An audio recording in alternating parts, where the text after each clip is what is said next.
Welcome back to Dynasty Football Maniacs. All right.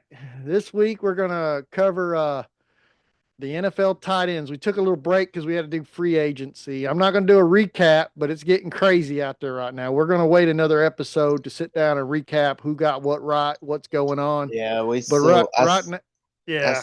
I still got a couple of people that are, still up in the air of where they're going. Yeah, it's all over the place right now, but it is definitely moving.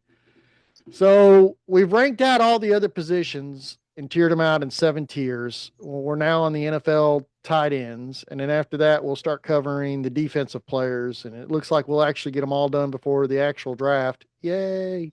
It's a Uh, good thing. yep, that's a good thing because these are pre-rankings. So the rankings we do after the draft will include the rookies.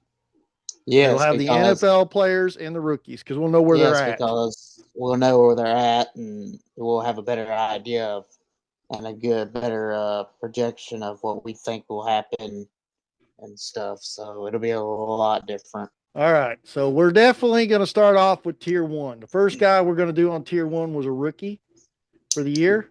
I don't think an argument on this one's going to even happen. I think me and Austin are going to probably come to consensus and say, yay. That is Brock Bowers for Las Vegas. We're going to put him in a tier one spot. Yeah. He was the highest scorer last year. And looking at the stats, he scored 262.7 points. That's an average of 15.5 for tight end. The ones that were below him was Trey McBride, George Kittle, and Geno Smith, and then Travis Kelce hit. Sam LaPorta was your bang out rookie last year, and he didn't fall out too far behind everybody. He was 1, 2, 3, 4, 5, 6, 7, 8. He was finishing eighth as tight end, and he suffered some injuries, so it wasn't like he was full time. Uh, let's see, how many games did he play? Yeah, he missed a couple. He was injured on some of the games, and also the emergence of Jameson Williams getting more involved in the offense kind of took a little impact on it too. Yeah. So with that being said, my next guy it went right into that. We're going to have to put Sam LaPorta in tier one. I mean, at the end of the day, when it comes to tight ends, these two guys are premium. Now, what I do see in the future for tight ends, and I just kind of sense it's coming back. It always used to be take a tight end a year to develop, and then they begin scoring. We had a luxury of a year, 2 years of these great wide receiver slash tight ends: Dalton Kincaid, Sam LaPorta, Brock Bowers. That's just naming the top three. There's others that came out that year that were actually decent right out the gate. You normally don't get that in a tight end. Usually, you get a tight end in the system. They usually learn the blocking part. Some catches, they're not introduced right away into the offensive plays. So you don't see a big bang out of them. A lot of your Kittles and your Travises didn't come out until the next year. I honestly think we're going to revert back to that because I kind of see a lot of tight ends that are top notch, like your Warren that's coming out of Penn State and others. But I don't think they're going to be like these guys coming out. Like I don't, not that they're any better than them. I'm not saying that. I'm just saying per talent and per what their ability is, I don't believe we'll see any of the rookies do like we've seen this last 2 years. I just don't. I think we're going to revert back to what the tight ends were, and we knew it because there's been like phases of this. It happens, and we went through a phase. But until it happens, what I say might not mean nothing. So, just my opinion at the end of the day. Uh, the next one, do you disagree with me yet on any of these picks? Nope, I have both of them in tier one. And then the next one I want to put in here, and I think you had him ranked too. Another rookie. We're loading that tier one up with rookies, ain't we? Uh, Trey McBride. Trey I think McBride is actually not a rookie.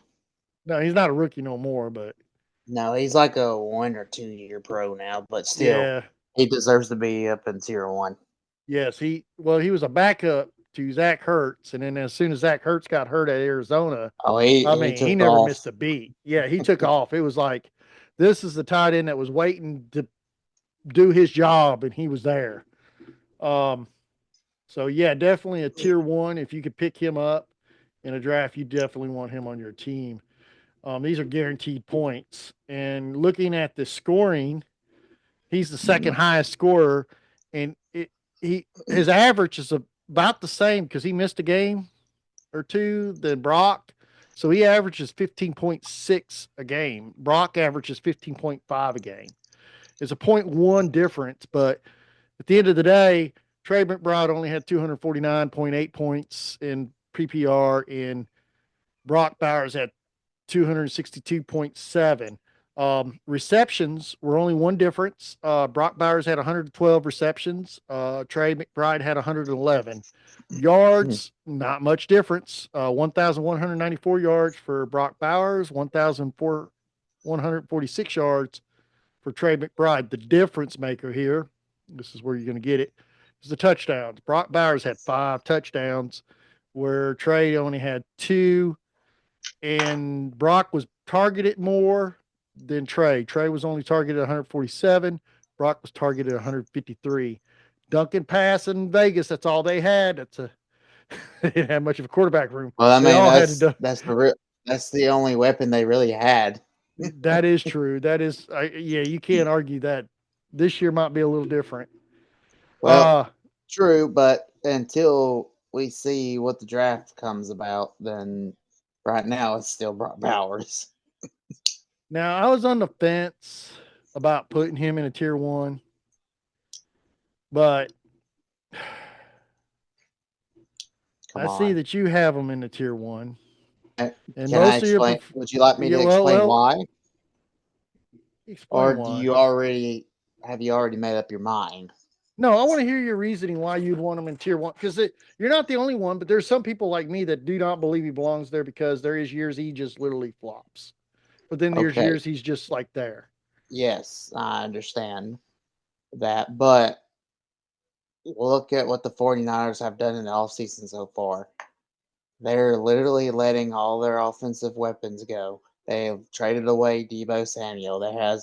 Right now, they still have Brandon Ayuk, but there also has been rumors about they could still possibly trade Brandon Ayuk. And then you have Ricky Pearsall there, who looked a little bit, who looked decent, at the end of the year. But I mean, you get rid of Debo and Christian McCaffrey. You never know when he's actually going to play, because he had two really good years, and then all of a sudden his injury stuff showed back up, and he missed almost, if not almost, all of last year. So, there's not that many options for the 49ers. And George Kittle, yes, I know he's had his issues and stuff, but, when he's on the field, he shows up. So, I mean, they got to throw it to somebody. And right now, I see a lot of the targets going to Kittle, unless, we still got the draft and stuff. But I still think George Kittle is still going to be a big vocal point in this offense. So you think George Kittle is going to be the big guy? Until I see somebody else in this offense that can show me otherwise. Well, I'm going to go ahead and give it to you, because I think the reason why I'm going to do this, and I'm going to say, because I don't want to be the naysayer, but in my projections, what I believe is going to happen is he's going to end up getting hurt. He's not going to play a full season, because everybody's going to focus on him, because there's nothing else to focus on. And that's where the whole defensive line is going to make sure they stop Kittle. And that's happened before at the San Francisco 49ers. And Kittle is not a very healthy tight end when he starts getting hit. Mm-hmm. I don't think he'll finish in the top 10 next year. I think he'll be in the top 20 at best. That is just my projection of what I've seen in the past. And when 49ers revamp, and he's been part of that revamp, he always drops in rankings during that time. So it could be, but that's where I'll go ahead and put him at 1, because tight ends is a tough position. You got to play it. So would I pick him up in a draft? I mean, yes. He finished he finished in the last 4 years. He finished fourth, third, fifth, and third. So I know. That's why I think it's that's pretty consistent. yeah, but I just think it's coming. But Okay, I completely understand. but I but understand see, why. that's almost like a now. This is not comparing him to Christian McCaffrey, so don't think I'm going there. I'm just saying positional wise, comparing him to Christian McCaffrey. He is that guy. He is that guy that's aging, but he's still producing, and I wouldn't take him off the table yet. So at the end of the day, I would have to agree with you guys and put him in a tier one. I just put him at the last of the bunch because the younger bunch that's ahead of I him, mean, I think, are more guaranteed. that's understandable. Yeah, that's just me. If I had my choice out of the four, No, I I mean would have did Brock. I would go with the other three too before Kittle. Yeah, that was my only argument. But other than that, I'm pretty much in agreement with that. Uh the next one I have Dalton Kincaid. I know he dropped a little bit this year. A lot of it's injuries and just play, but he's a very talented tight end and he's very offensively used at the Bills.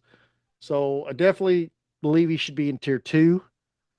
Mark Andrews, yes, he has his up and down rides with Baltimore, but I also believe he should be a tier two because he still has it. And David Njoku, definitely a tier two.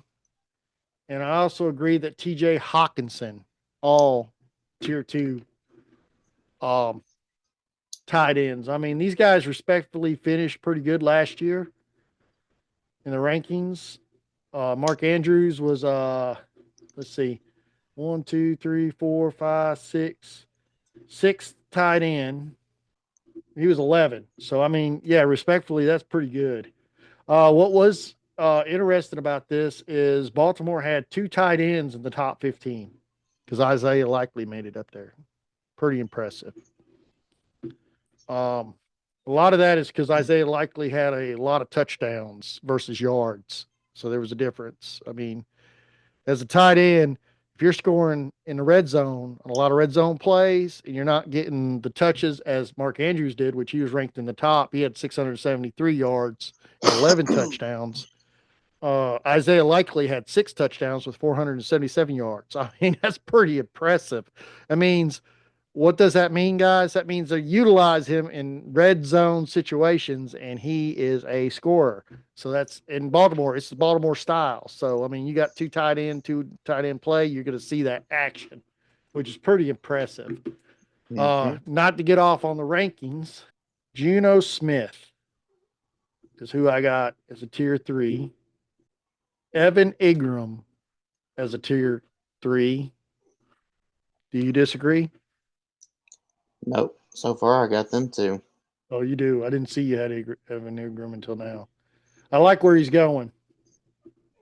Oh yeah, they need a tight end, and Evan Ingram. I know he can sometimes get hurt, but he's still a good fit for them. Well, swallow a pill and put the guy in it. I would put him in tier seven on normal circumstances because I'm that guy. But I'm gonna go ahead and put Travis Kelsey in tier three since everybody else thinks that's where he might belong. Well, I would like to know the argument of why you would think that guy was even good enough to be in a tier three, but I don't want to hear it. I'm done hearing about the Kelsey guy. I mean, it's gonna be the same scenario. It's just I like his brother better. the only reason why he's in tier three is because of age, and possibly you never know. You don't know if this is going to be his last year or not. Every year it's going to be, are you going to come back and play? Are you going to come back and play? So that's basically what we're banking on right now. Before I run my mouth on this one, I want to look at the stats. I know you're not gonna fly with this too much. Maybe let me look at your rankings first before I think you're Well, it gonna just go. depends on who it is. I was gonna put Cole Met in tier Oh, three. well, I mean, if you could convince me to bump him up one tier, sure. Well, he finished higher than Dalton Kincaid. There's one thing. He finished higher than Dallas Godric. That's another. He finished higher than Jake Ferguson this year. That's another. I mean, He finished higher than TJ Hockenson and Evan Ingram. I mean, he pretty regularly up in the top for the tight ends. I mean, why not put him in a tier 3? I mean, Well, if we're gonna throw all them uh, other guys into tier 3, uh, I would. I mean, all the other. You can argue that all the other ones had better quarterbacks. that is true. But I do honestly think what they're trying to do, even though it's not probably a good buy, I think Chicago Bears is trying to build up that line a little bit better. I think Komet will have a better year. I'm hoping that it happens. I really do. No, I'll tell you what. I'll let you have it. All right. Thank you for letting me have Komet. All right. Well, the only disagreement we had so far, and the reason why I say that, because I do agree with Dollar he is. Dallas Gottert, I do believe he's a tier 3, and I also believe Ferguson is a tier 3. So I am good with Jake Ferguson in a thing. Now, we got a couple more here that you have in a tier 3 that I did not.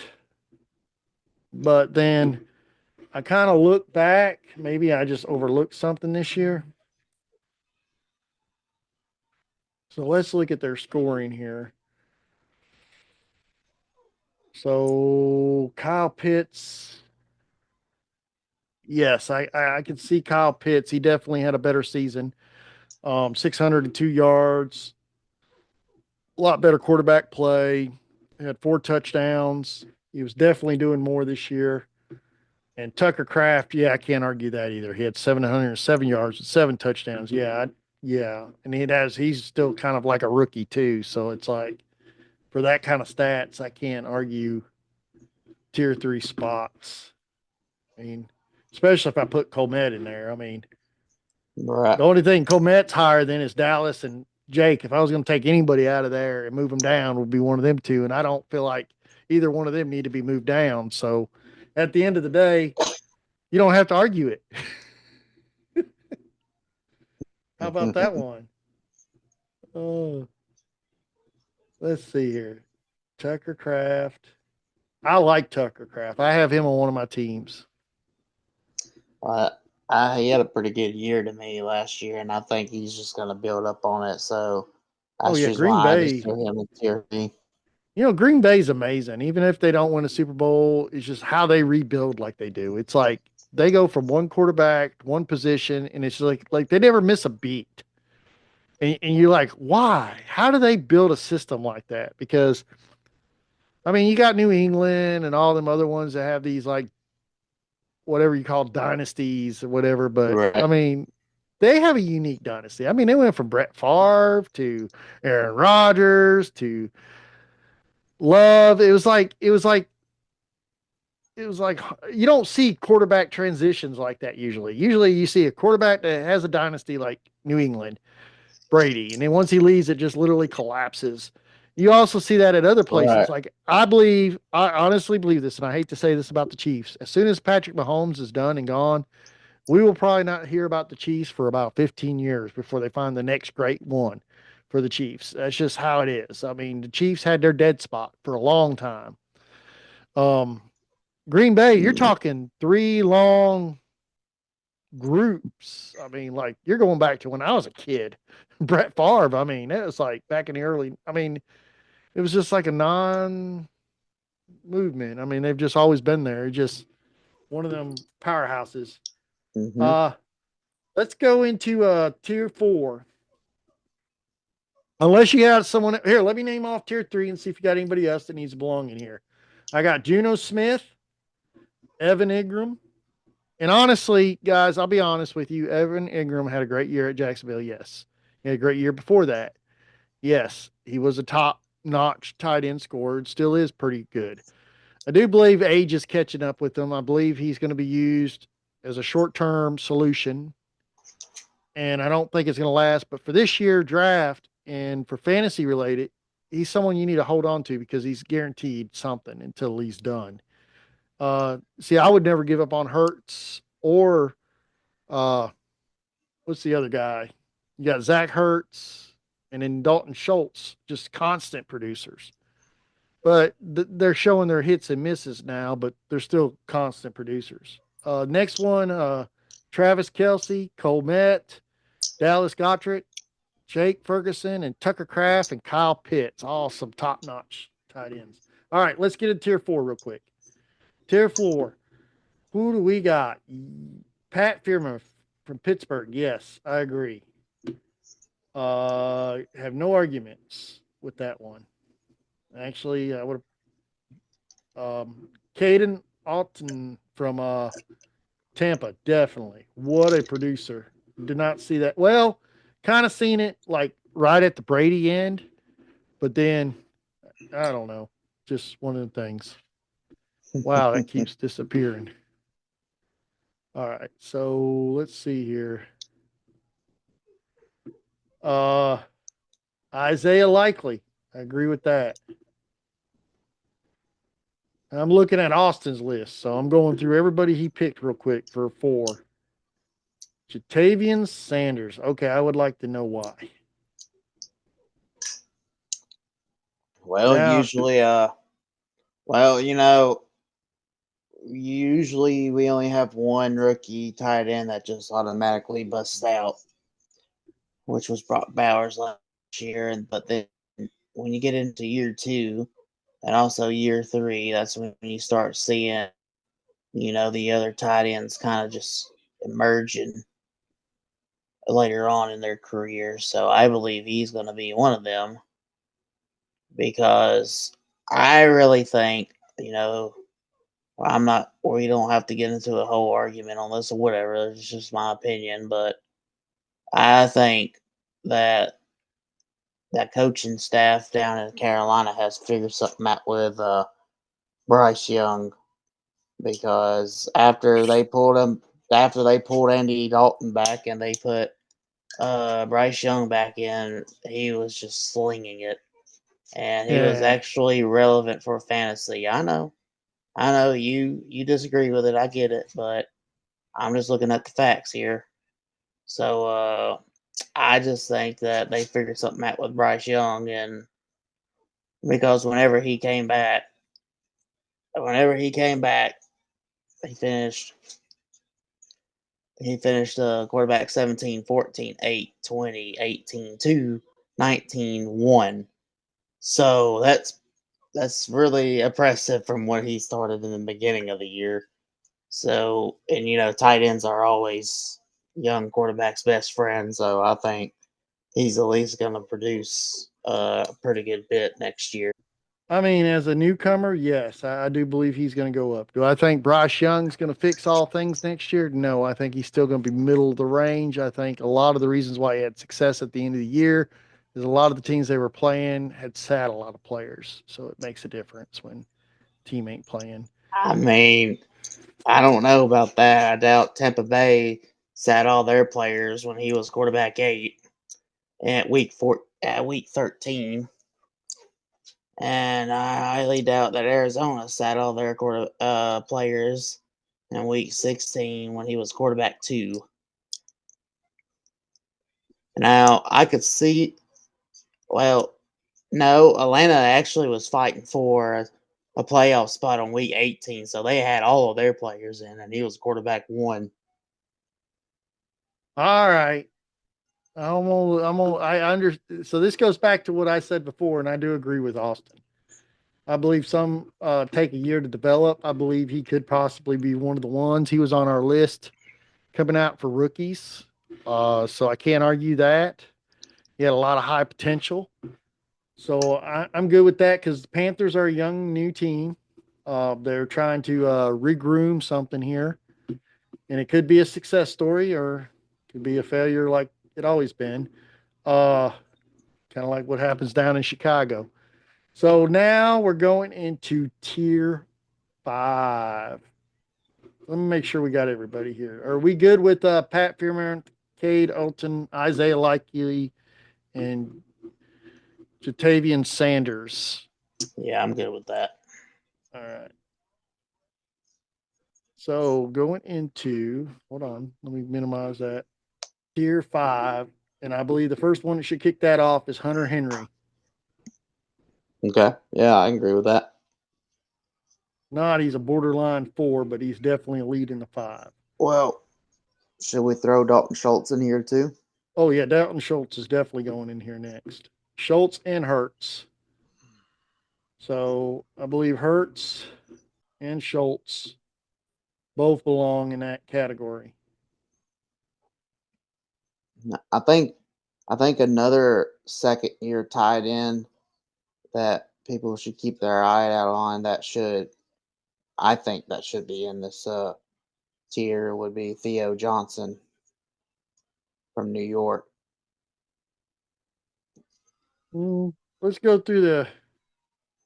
I had him at 6, but let's Well, go. well, because because New York is gonna do something at quarterback, regardless if it's either get into the Aaron Rodgers sweepstake or draft one. They're gonna do something at quarterback.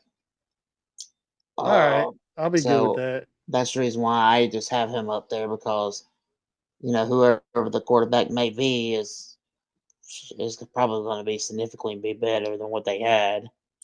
So, and he's a second year tight end, and just like Sanders, there's going to be a couple more second year tight ends that will eventually emerge too. So that's the reason why I thought he was a pretty good pick for jumping into this tier at least. I agree with you. I also believe Ben Sennett should go in there. Ah, yes, yes, that was the other one that I was wanting to bring up. He's getting groomed to fill that spot. So let's see. We got 5. We got Hunter Henry, Zach Ertz, Dalton Schultz. Sorry, guys. Theo Johnson and Ben Sennett. I believe all should be in there. Uh, Next, I have one more in tier 5, and that is, yeah, that's what we're on, tier 5, right? Mm-hmm. I can't pronounce the guy from Tennessee. It's Chiga Quanko. Yes, Chiga Quanko. I was going to say, what is Chiga, but I couldn't pronounce the last name. I And was kind of stumbled. and I do agree with that. And I think leading off tier 6 is Taysom Hill. I don't think he's done yet. Next one would be uh, the rookie at Jacksonville, Brenton Strange. Okay. Because, they got rid of Evan Ingram. I mean, yeah. I As think, long and he was showing signs.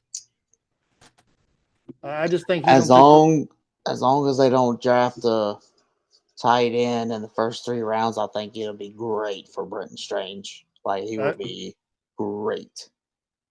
what I'm thinking. The next one is Will Disley from the Chargers. And then Juan Johnson from New Orleans. These are all tier 6. I sit here on the fence. I want to Hey, say Noah Gray, but I don't know if I should. hey, what do you think about Mike Gesicki? Oh yeah. I meant to bring him up earlier. Yeah, I'll put him in there. Yeah, he's definitely doing good where he's at. He's doing better there than he was at Miami. Miami, I think he was just suffering from injuries. Well, Uh, there's also a better quarterback in Cincinnati too. well, yeah, I do agree with that too. Uh, don't get me wrong, Tua is a great quarterback. He's struggling. There's a lot going on there. Uh, I do believe that we need to start recognizing Noah Gray, even though he still plays shadow to Kelsey, because at any time when Kelsey steps away, he can step in and fill that shoe. He's demonstrated that hundreds of times over on receiving. So to us to just discard him and not put him in a ranking yet, and Kelsey being the age he is and the potential of an injury, I think he should at least be a tier 6 because his ability is equal to Kelsey. I think just watching him play and the things he's done. So I definitely wanted to go ahead and throw Noah Gray in there. And the last one I think I'll throw in there, and I'm on the Noah Fant. I'm like, he's a hit or miss. He annoys me because I had him on my fantasy team, and I can't tell you how many times he's messed me up, but I can't tell you how many times he's also saved me. So it's like a flip of the coin.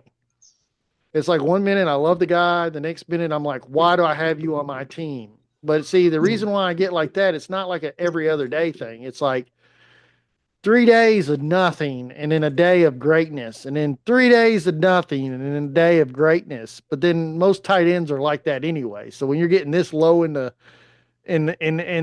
line of tight ends, that's how tight end life is. It's 3 days of a nightmare and then 1 day of greatness. 1 week, 3 weeks of a nightmare in 1 week. That's what I was trying to say, but whatever. I got excited. Leave me alone. I know football ain't played every day of the week. Well, you wonder now. I don't College. know. I don't know. It's getting there. Yeah, it's like every day you can tune into a football game. Yeah. There's some games I don't mind watching that are not. Yeah, I'm doing Well, digest. well, at that point, you get thirsty during the off season, and at that point, you're like, I don't care. Give me the damn games. All right, we're gonna lead off tier 7 with a great guy. One of my favorite guys. A lot of people were stunned when this guy was on this team and what he did his rookie year. And it was a shocker that same next year, the following year, they get Brock Bowers. Because, I mean, Michael Mayer was doing his job, but he's still doing his job. He's still a good tight end. So I think he needs to lead off tier 7. I do too, but keep your eyes out on the news because there is rumors that they are trying to trade him to a team. Oh, So he'd that be a good value. so if he does get traded to a tight end needy team, his tier could actually jump up. Tyler Conklin is another one that needs to be a tier 7. It's a free agent right now. Tyler Conklin, Yeah, he's a free agent right now. I know, but I would still tier him because when he gets picked up, he's worth it. Uh, the next one, what do you feel about Dawson Knox at Buffalo? Tier I, 7. yeah, I think he needs to be thrown in there. And one we don't need to leave the other Green Bay tight end that was a rookie, Luke Musgrave. He has his hit and misses. For tight ends, tier 7, that's pretty good. Yeah, he's also been hurt too. Yeah. So Greg Dulcich from the Giants. Yeah, I think he at least needs to be in there. Tyler Higbee of the Rams. Did pretty good this year.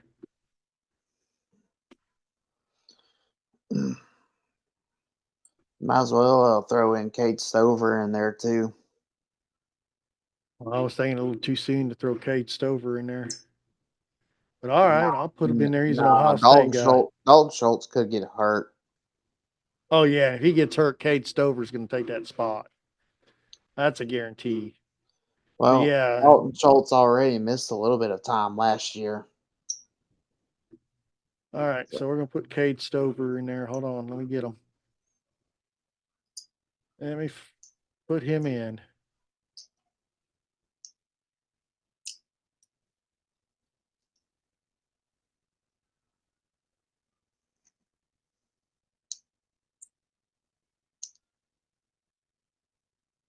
So let's see.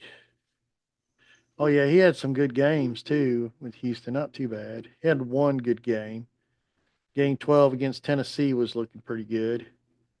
But Schultz stayed pretty healthy this year, so he didn't get a whole lot of action his 1 year. But yeah, he's definitely a developmental back that you would definitely want to have on your radar. If anything, put him on your taxi squad if you already have him. It's where he should be. All right, I think that's good for the tight ends. I don't. See anything else? I think we're good. All right, so I'm gonna run through this one time, and let's see. We got Tier 1: Brock Bowers, Sam LaPorta, Trey McBride, and George Kittle. Tier 2, we have Hockenson, Kincaid, Andrews, and Njoku. Tier 3, we have Juno Smith, Evan Ingram, Travis Kelsey, Cole Kmet, Dallas Gottert, Jake Ferguson, Tucker Kraft, Kyle Pitts, which was probably his best year was this year. Number 4, Pat Fearmere, Cade Olton, Isaiah Likely, Jatavian Sanders, and he'd be kind of like your watchful, hopeful list for the Panthers there. Tier 5, you got Hunter Henry. I almost said Henry Hunter.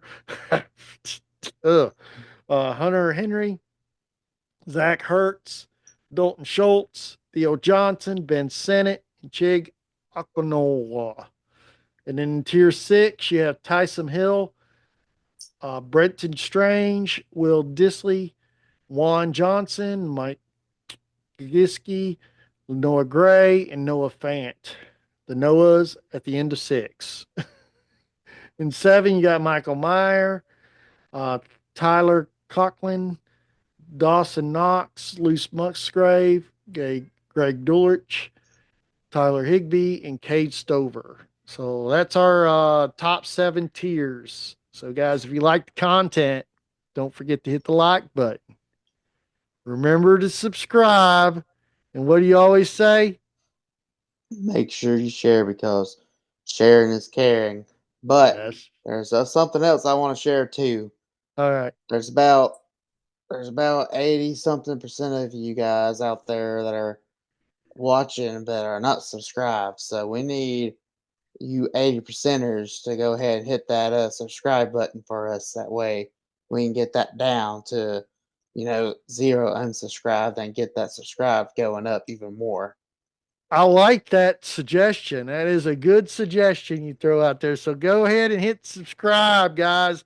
And hey, if you have a comment, no matter if it's well, let's keep it positive. But if you have something that you disagree with or want to say something, you're not going to hurt me or Austin's feelings. We're going to talk about it in the show. And you might make a good point and we might bring it up and say, hey, that guy made sense. And what we were thinking was, where was our head? So if you see that we missed something that's valuable to you that you think is better than what we offer, hey, we're willing to listen because at the end of the day, it's a coherent assembly in fantasy and we get it all together. And also, if you have a specific question for one of us, you make sure you let us know which the question is aimed towards. Because if you just ask the question, we're just overall just going to answer it. But if you really had a specific question for like Ralph, you're like, hey, Ralph, what do you think about blah, blah, this? And then he would answer it. But then if you had a question specifically for me because you listened to a topic that I was strongly, defending and stuff, you'd make sure you put my name on it and answer it. That way I can jump on there and be like, well, this is what I think and stuff like that, or vice versa. And if you just want both of us to answer or whatever, you just say, hey, what do y'all think about this? Yeah. All right. And like I said, don't forget to hit the like and subscribe. Sharing is caring.